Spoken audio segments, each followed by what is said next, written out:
Assalamualaikum warahmatullahi wabarakatuh. Eee, saya perwakilan dari kelompok 3 akan menjelaskan tentang, eee, berbagai berita palsu berbagai berita palsu COVID-19 yang ada di media sosial. Slide pertama tolong buka Bang Samsul. Berita palsu dan COVID-19 yang memodelkan prediktor. Ini istilahnya maksudnya sama dengan berita palsu yang ada di media sosial. Salah satu penggunaannya itu bisa jadi dari website maupun dari media sosial seperti Facebook, Instagram, dan lain-lainnya. Penyebaran berita palsu COVID-19 ini meningkat dalam beberapa bulan terakhir.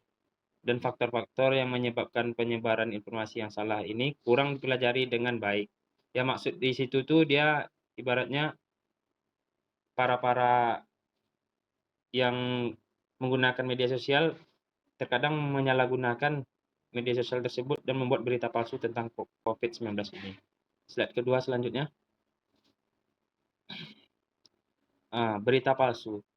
Berita palsu ini merupakan sebuah informasi yang disebutkan dengan sengaja, tetapi informasi yang salah dan menunjukkan individu apar dan menerima dengan fakta yang tidak dapat diverifikasi. Maksudnya di sini yang tidak dapat diverifikasi ini istilahnya dalam dia bisa membuat sebuah berita, namun berita tersebut tidak ada penjelasan bahwasannya di sana ada berita ibaratnya verifikasi tanda logo verifikasinya atau asli. Slide selanjutnya Bang Samsul.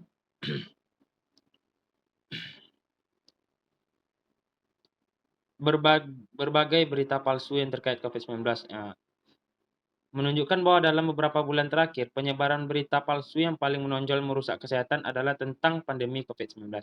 Ya seperti virus yang pada tahun 2019 lalu yang maraknya berita tersebut tentang corona. Namun banyak warga masyarakat yang membuat berita pemalsuan tentang corona, tentang virus tersebut, kenapa datang dari mana, sebabnya karena apa gitu. Terkadang berita tersebut banyak yang dibuat hanya macam-macam tapi menggunakan kata-kata yang tidak pantas untuk dikeluarkan.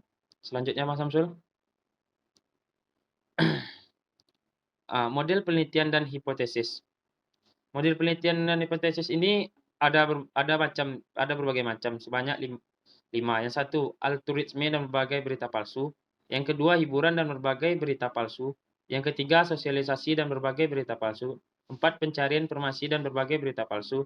Dan 5, berbagi informasi dan berita palsu. Contoh ini yang nomor 2, hiburan dan berbagi berita palsu ini contohnya seperti sebuah berita yang bertentangan dengan hiburan gitu. Tetapi dia menyampaikan berita-berita yang palsu dalam kategori tersebut. Yang ketiga, sosialisasi. Sosialisasi ini menyangkutkan pada kita bersosialisasi, namun berita tersebut hanya hanya berita palsu. Dan pencarian informasi. Pencarian informasi ini dari mana datangnya berita tersebut. Contohnya kita bisa mencarinya melalui apa gitu. Dan yang kelima, berbagi informasi dan berita palsu. Berbagi informasi tersebut bisa siapa saja melakukan tersebut. Seperti kita berbagi informasi kepada melalui WhatsApp, Facebook, kita share. Namun tersebut belum tentu berita itu asli atau itu berita palsu. Bisa jadi kita meneliti dulu dari mana datang berita tersebut. Selanjutnya Bang Samsul. 2, metode. Prosedur yang digunakan untuk pengumpulan data yaitu model penelitian yang kami usulkan yaitu survei online yang dibuat menggunakan formulir Google. Contoh survei online tersebut ya merupakan dengan cara mengadakan survei melalui Google Meet atau apa gitu dan melalui mengisi formulir dalam Google. Lanjut, Pak Samsul. Analisis data dan hasil. Prosedur yang digunakan untuk pengumpulan data yaitu menganalisis. Penelitian kami menerapkan permodelan persamaan struktur atau SEM, secara khusus Partial Least Squares atau Smart PLS 332 digunakan. Oleh karena itu, untuk menguji jalur model digunakan metode bootstrap resampling dengan 5.000 sampel, kami menggunakan PLS karena beberapa alasan. Pertama, kami menyadari bahwa sampel kami tidak berdistribusi normal yang dapat diakomodasi oleh PLS. Maksud dari itu tuh, ya mereka menguji melalui jalur PLS dan menggunakan pemodelan persamaan struktural atau SEM. Yang maksudnya PLS ini ya dengan menggunakan sebanyak 5.000 sampel gitu. Selanjutnya Mas Samsul, selanjutnya akan disampaikan oleh Bang Samsul tentang kesimpulan dari hasil dari hasil metode diskusi kami pada hari ini. Silakan Mas Samsul.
Baik, terima kasih atas penjelasannya Bang Samsul.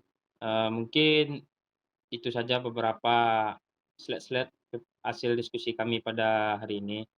Untuk jika ada kata-kata yang salah mohon dimaafkan.